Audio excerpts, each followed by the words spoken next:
കൃഷ്ണ കൃഷ്ണ മുകുന്ദ ജനാർദ്ദന കൃഷ്ണ ഗോവിന്ദ നാരായണ ഹരേ അച്യുതാനന്ദ ഗോവിന്ദ മാധവ സച്ചിദാനന്ദ നാരായണ ഹരേ ആമോദം പൂണ്ടു ചൊല്ലുവിൻ നാമങ്ങൾ ആനന്ദം പൂണ്ടു ബ്രഹ്മത്തിൽ ചേരുവാൻ മതിയുണ്ടെങ്കിലൊക്കെ മതിതു തിരുനാമത്തിൻ മഹാത്മ്യമാമിതു പിഴയാകിലും പിഴകേടെന്നാകിലും തിരുവുള്ളമരുൾക ഭഗവാനേ തിരുവുള്ളമരുൾക ഭഗവാനേ കൃഷ്ണ കൃഷ്ണ മുകുന്ദ ജനാർദ്ദന കൃഷ്ണ ഗോവിന്ദ നാരായണ ഹരേ അച്യുതാനന്ദ ഗോവിന്ദ മാധവ സച്ചിദാനന്ദ നാരായണ ഹരേ.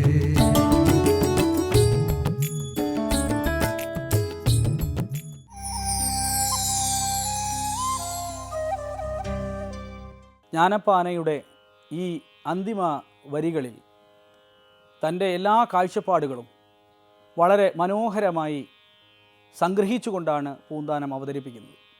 അദ്ദേഹം പറയുകയാണ്, നിരവധി പ്രതിസന്ധികൾ ഈ സമൂഹത്തിലുണ്ട്, നിരവധി പ്രശ്നങ്ങൾ ഈ സമൂഹത്തിലുണ്ട്, നിരവധി ദുരിതങ്ങളും രോഗങ്ങളും ഈ സമൂഹത്തിലുണ്ട്.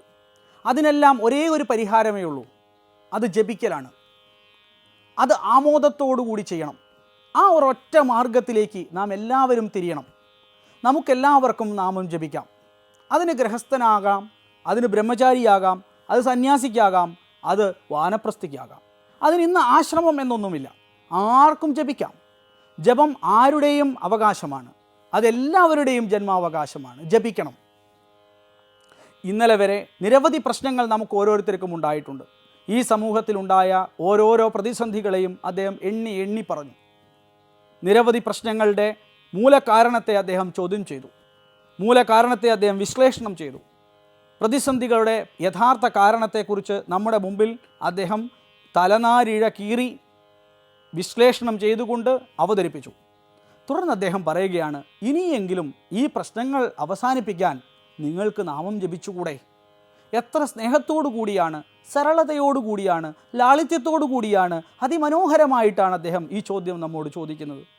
എല്ലാ ഭാഷയുടെ മാധുര്യവും അതിലുണ്ട്, എല്ലാ സ്നേഹത്തിൻ്റെ മാധുര്യം അതിനകത്തുണ്ട്, എല്ലാ വിധത്തിലുമുള്ള സാധനയുടെ സ്പർശവും അതിനകത്തുണ്ട്. നമുക്ക് യോഗത്തിൻ്റെയും ഗീതയുടെയും മറ്റ് എല്ലാ വിധത്തിലുള്ള ദാർശനിക പശ്ചാത്തലങ്ങളും ആ വരികൾക്ക് ഇടയിൽ ഒളിപ്പിച്ചു വച്ചിരിക്കുന്നു അദ്ദേഹം. എന്നിട്ട് അദ്ദേഹം പറയുകയാണ്, മന്ത്രസാധനയിലേക്ക് കടന്നു വരൂ. രഹസ്യാതിരഹസ്യവും ഗോപ്യവും എന്ന് കരുതുന്ന മന്ത്രസാധനയുടെ അംഗങ്ങൾ ഓരോന്നോരോന്നായി അദ്ദേഹം നമ്മുടെ മുമ്പിലേക്ക് വളരെ സരസമായ ഭാഷയിൽ, ലളിതമായ ഭാഷയിൽ അവതരിപ്പിച്ചുകൊണ്ട് പറയുകയാണ്, നിങ്ങൾ എന്തുകൊണ്ട് മന്ത്രസാധന ചെയ്യുന്നില്ല? നിങ്ങൾക്ക് എന്തുകൊണ്ട് നാമം ജപിച്ചുകൂടാ? നാമം ജപം കൃഷ്ണ കൃഷ്ണ ഹരേ എന്ന് നിങ്ങൾക്ക് എന്തുകൊണ്ട് ജപിക്കാൻ സാധിക്കുന്നില്ല? ജനാർദ്ദന കൃഷ്ണ എന്ന് നിങ്ങൾക്ക് എന്തുകൊണ്ട് ജപിക്കാൻ കഴിയുന്നില്ല? ആയിരം ആയിരം നാമാവലികൾ കൃഷ്ണൻ്റേതായിട്ടുണ്ടല്ലോ, ജഗദീശ്വരൻ്റേതായിട്ടുണ്ടല്ലോ, വിഷ്ണുവിൻ്റേതായിട്ടുണ്ടല്ലോ, നാരായണൻ്റേതായിട്ടുണ്ടല്ലോ. എന്തുകൊണ്ട് നിങ്ങൾ ജപിക്കുന്നില്ല? ജപിച്ചു കഴിഞ്ഞാൽ നമുക്ക് ആമോദത്തോടുകൂടി തന്നെ ആ പരമ ബ്രഹ്മ സായുജ്യം നേടാമല്ലോ.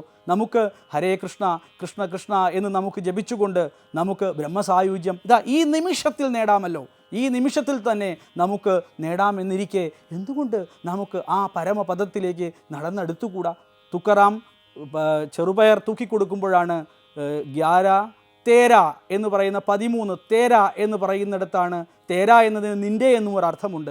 തേര എന്നത് നിൻ്റെ എന്ന് കേട്ടപ്പോൾ അദ്ദേഹം വിചാരിച്ചു നിൻ്റെ ഈശ്വരൻ്റെ എന്ന അർത്ഥം കേട്ട് തേര തേര നിൻ്റെ നിൻ്റെ നിൻ്റെ എന്ന അർത്ഥത്തിൽ ഒരു നിമിഷം കൊണ്ട് അദ്ദേഹം പരമപദം പൂകി എന്ന് ഒരു കഥയുണ്ട്. തുക്കാറാമിനെ പോലെ എന്തുകൊണ്ട് നമുക്ക് ഒരു നിമിഷം കൊണ്ട് ഈ സാധനയിലേക്ക് കടന്നു വന്ന് നമുക്ക് ഈ നിമിഷം കൊണ്ട് തന്നെ ബ്രഹ്മസായുജ്യം നേടിക്കൂടാ എന്ന് പൂന്താനം ചോദിക്കുകയാണ്. ജ്ഞാനപ്പാനയുടെ മുഴുവൻ അർത്ഥത്തെയും നമുക്ക് പരിചിന്തനം ചെയ്ത് കഴിയുമ്പോൾ ഓരോ വ്യക്തിയും ഒരു കാലത്ത് ആസേതു ഹിമാചലം എല്ലാവരും ഋഷിമാരായിരുന്നു. ആ ഋഷിമാരെ പോലെയാകാൻ നമ്മെ ഉപദേശിക്കുകയാണ് പൂന്താനം. ആ പൂന്താനത്തിൻ്റെ വരികളിലൂടെ കടന്നു വന്ന് നമുക്ക് ഓരോരുത്തർക്കും ഋഷിയാകാൻ, തപസ്വിയാകാൻ, സാധകനാകാനുള്ള പ്രേരണ പൂന്താനം നൽകുകയാണ്. ആ പ്രേരണ ശിരസാ വഹിച്ചുകൊണ്ട് നമുക്ക് തിരുനാമ സങ്കീർത്തനത്തിലേക്ക് ആമഗ്നനാകാം. അതിലൂടെ നമുക്ക് സാധകനാകാം, തപസ്വിയാകാം. തിരുനാമ സങ്കീർത്തനത്തിലൂടെ നമുക്ക് മോക്ഷപദത്തിലേക്ക് എത്തിച്ചേരാൻ നമുക്ക് എല്ലാവർക്കും കഴിയുമാറാകട്ടെ എന്ന പൂന്താനത്തിൻ്റെ വരികളിലൂടെ നമുക്ക് സഞ്ചരിക്കാം. അതിലൂടെ നമുക്ക് മോക്ഷപദം കൈവരിക്കുമാറാകട്ടെ എന്ന് പ്രാർത്ഥിക്കാം.